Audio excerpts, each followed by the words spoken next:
Hey adventurers, so today is going to be a book review for A Wind in the Door by Madeleine L'Engle.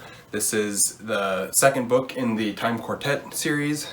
Like the first one, it's kind of a lot of genres. It's science fiction, it's fantasy, it's speculative fiction, which is kind of both an overarching umbrella term for science fiction and fantasy. It's also Christian fiction, so there's like a lot of different subgenres that this one falls into pretty easily. I don't think I enjoyed this book, Wind in the Door, quite as much as I enjoyed A Wrinkle in Time, but it's also a very different story, so you can't really say you enjoyed it in the same way because it's a different story that's being told, and it's trying to do very different things.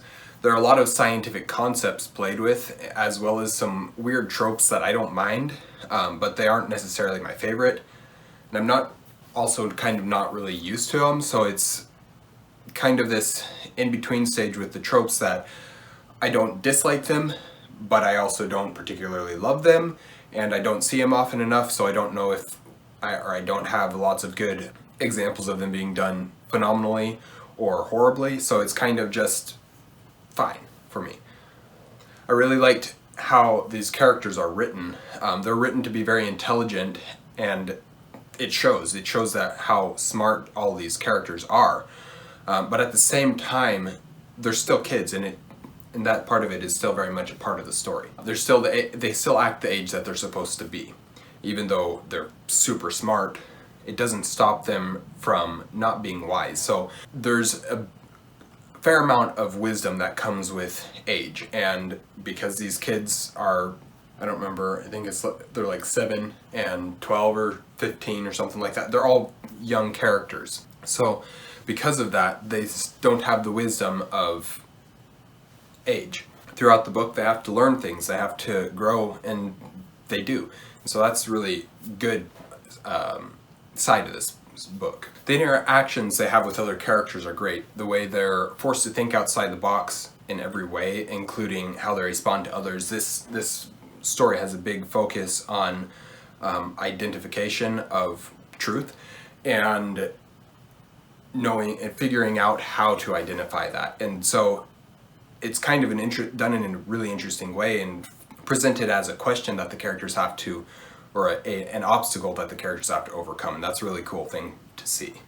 Of course, this book is very heavy on themes and the way that they're presented through the choices that the characters have to make, like I mentioned with the discovery of what is truth.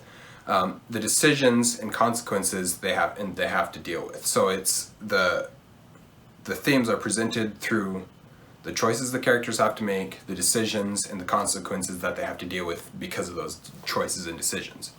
It is very much Christian fiction, but that isn't really the main focus of the books in many ways. The focus is on the themes.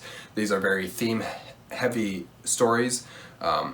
There is adventure, there is stuff that's happening, but it's all done to further the themes. The books are definitely written for a younger audience, but after reading them as an adult, I feel like adults will get probably more out of them because they'll be able to see the subtlety and the nuance that is woven into the story regarding these themes a lot easier than children will.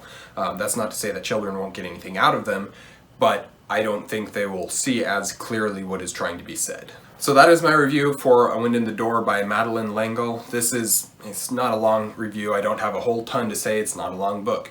But thank you guys for watching an Erudite Adventure. We post videos every Monday and Thursday. We have our social medias linked in the description down below.